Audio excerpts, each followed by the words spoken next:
during our family gathering. My 10-year-old daughter was innocently laughing with her cousins when my dad suddenly ran up to her and smacked her so hard across the face that she broke her front tooth, shouting, "Don't you ever laugh at me like your mother used to." The laughter died instantly. The room froze. The air, warm with chatter and the smell of roasted meat, turned ice cold in an instant. I watched paralyzed as my little girl, my baby, fell to the ground in stunned silence, her hands cradling her mouth, crimson dripping between her fingers. My wife screamed. My sister gasped. Plates clattered to the floor. And all I could hear was the sound of my own heart breaking. I rushed to her, gathering her trembling body in my arms. She wasn't crying. Not yet. She was still too shocked to even process the pain. Her big brown eyes looked up at me, as if asking me why. Why had Grandpa hit her? Why had the joy of the simple laugh turned into a nightmare? I looked up at my father, still seething, fists clenched like he was ready to strike again. He didn't look drunk. He didn't look regretful. He looked like a man haunted. But that wasn't enough, not for what he did. I carried my daughter to the bathroom, gently wiping the blood from her lip, whispering soft reassurances while my hands shook uncontrollably. My wife followed, tears streaming down her face, but her silence screamed louder than words. We both knew something much deeper had been broken that day. After my daughter was bandaged and resting upstairs with her cousins trying to comfort her, I went back down to face him. He was sitting alone, the room emptied around him. No one could look at him, not even my sister. My mother had gone upstairs too, probably hiding in shame. "Why?" I asked, my voice barely above a whisper.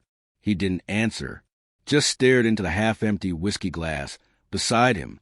My father had always been a hard man, but never violent. At least not like this. Not since I was a child. "You know what she reminded me of?" he finally muttered, eyes still fixed ahead. "Your mother. That laugh, that smug little laugh. Just like her. Just like what she used to do when she thought I didn't know." "What the hell are you talking about?" "She cheated on me," he said flatly, still not looking at me. "All those years. All those family trips. Every damn time I thought we were happy, she was off somewhere else, with someone else."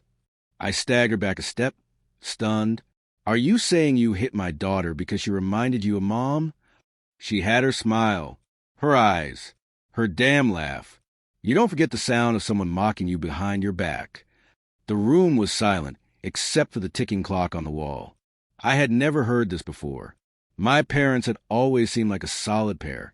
Not warm, but consistent. Reliable. The kind of couple who grew up in hardship and learned to endure instead of express. But suddenly, cracks appeared. Deep ones. I remember the cold silences, the separate vacations, the late nights he'd sit outside, chain smoking alone. "That doesn't justify what you did," I said, voice rising. "She's 10. She's a child. She has nothing to do with your bitterness." He finally looked at me, eyes watery, wild, and broken. "And neither did I when she slept with my brother." The silence now wasn't just heavy.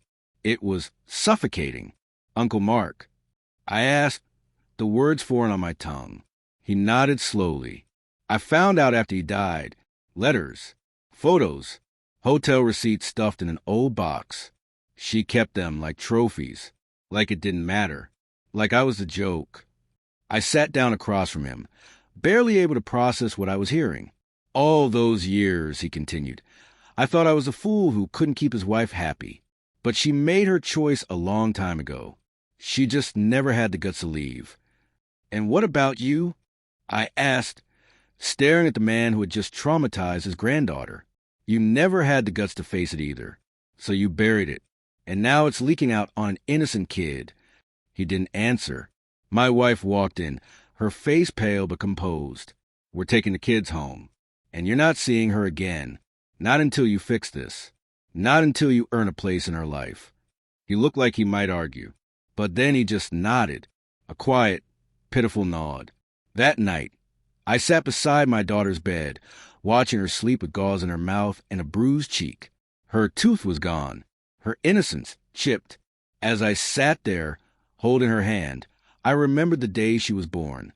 how I promised I'd always protect her, that she'd never feel unsafe with me, that her laughter would always be something I'd protect, not punish, and I had let my own father take that from her. Over the next few weeks, we took her to the dentist, the counselor, the school psychologist. She healed slowly. She smiled again, eventually, but not the same way. Something had dimmed, a light that would take years to come back fully, if ever. My father tried writing, calling. He even showed up once, unannounced, and I told him through the door that he was not welcome until he got help, until he made peace with whatever demons he was letting speak through his fists. One day, months later, my mom showed up alone. She sat down at our kitchen table and told me everything. She confirmed the affair, how she'd stayed out of fear, guilt, and shame, how Mark had promised her things my father never could, how she regretted it every single day after his death. She also told me something else, that when my father discovered the truth, he didn't yell, he didn't confront her, he just got quiet, colder, more detached, until eventually they both just became ghosts in their own house. He didn't forgive me, she said, eyes downcast, but he didn't leave either, so it turned him bitter, hollow, and now that bitterness is spilling onto people he doesn't understand. I nodded, absorbing the weight of decades of silence and broken promises.